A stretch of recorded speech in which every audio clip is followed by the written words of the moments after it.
तुकोबाराय साधनही सांगतात आणि त्याचा परिणामही सांगतात.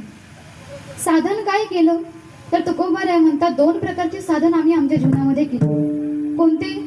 सदा नाम घोष करू हरी कथा, म्हणजे भगवंताच्या नामाचा घोष आम्ही आमच्या जीवनामध्ये केला.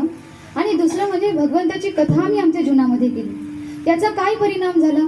त्याचे होणारे 4 परिणाम तुकोबाराय या अभंगाच्या उत्तरार्धामध्ये सांगतात. पहिला परिणाम कोणता? तेने सदा चित्ता समाधान, आमच्या चित्ताला समाधान प्राप्त झालं, हा पहिला परिणाम आहे. दुसरा परिणाम तुकोबाराय सांगतात, सर्व सुखल्यालो सर्व अलंकार आनंदे निर्भर डुलत सो, म्हणजे आम्ही निर्भय होऊन आनंदाने डुलू लागलो, हा दुसरा परिणाम सांगतात.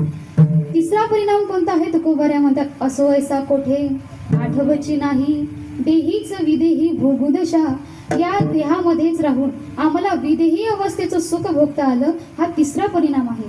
आणि चौथा परिणाम सांगताना तुकोबाराय म्हणतात, तुका म्हणे आम्ही झालो अग्निरूप लागो नेदू पाप पुण्यंगा, म्हणजे आमच्या ठिकाणी पाप आणि पुण्याचा स्पर्शच राहिला नाही.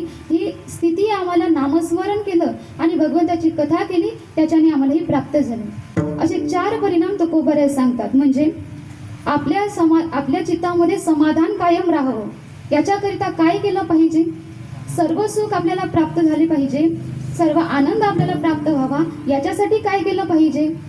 या देहात राहून विदेही अवस्था जर प्राप्त करून घ्यायची असेल तर काय केलं पाहिजे? आणि आपल्या ठिकाणी पाप आणि पुण्याचा स्पर्श होऊ नये, याच्यासाठी काय केलं पाहिजे? तुकोबाराय म्हणतात, आम्ही जे केलं ते केलं पाहिजे. म्हणजे काय? तर सदा नाम घोष करू हरी कथा, असा या अभंगाचा सरळ सोपा भावार्थ आहे. विठ्ठल